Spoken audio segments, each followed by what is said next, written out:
Hi, this is my final project for computer graphics class, CSCI 5229 at University of Colorado Boulder.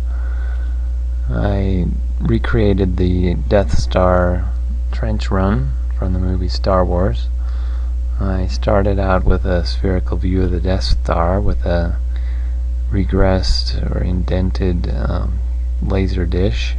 To do that, I had to go from a regular sphere to an indentation. I figured out a normal from the center of the sphere through the center of the dish and created an imaginary plane that was normal to that normal and got it to intersect the sphere at the edge of the laser dish.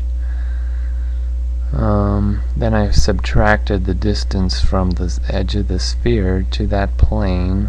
I subtracted 3 or 3.5 times that distance along parallel with the normal, and that gave me my new surface that was concave instead of convex. Then I calculated the whole flight path at the beginning of the program, and then I just follow that flight path as we go through the simulation. We have the spherical view, and then we move to a planar view as we get closer. I tried to match the approach speed and the location of the trench. Once we get to the planar view, we start pitching down, then we roll to the right, and then we pitch up. To accomplish those pitch and rolls, I rotated the camera around. To pitch, I rotated it around a vector pointing to the right, and to roll, I rotated the camera around a forward pointing vector.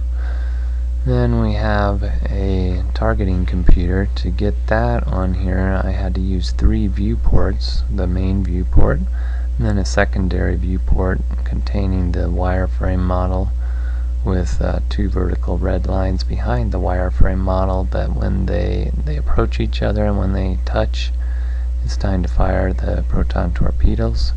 And then a 3rd viewport that frames in the wireframe model and also has the numerical countdown on it.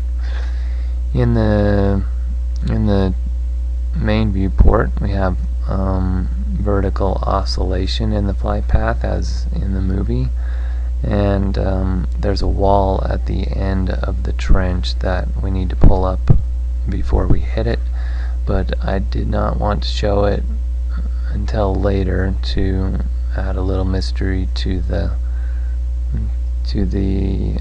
presentation, so that the viewer would ask, what's down there? A little mystery. Okay, so we go forward. Both the targeting computer and the main viewport move at the same rate. It's time to fire. Proton torpedoes go up to and down the port, and if you look down the port, you can see that they're not blocked by the texture. I had to put in a significant amount of work to get the texture to wrap around the port but not cut it off. And then we go up into space and we're done. Back when it was time to fire, when the targeting computer said it was time to fire, there was an alternate between crosshairs and 4 arrows. So let's reset the simulation and watch it from the beginning uninterrupted. So we come in slowly to give the illusion of size, that it's a big size, and we're approaching slowly. It's the same relative speed as we will have when we're going through the trench, but since the walls of the trench are so close, it seems like we're moving a lot faster. Then we change to the planar view, we pitch down, we roll to the right, we pitch up, Turn on the targeting computer. We have lasers coming at us. The red lines in the targeting computer approach each other. The numbers count down. Time to fire. The proton torpedoes fire, go down the hole, and we are done. That is my final presentation. Hope you enjoyed it.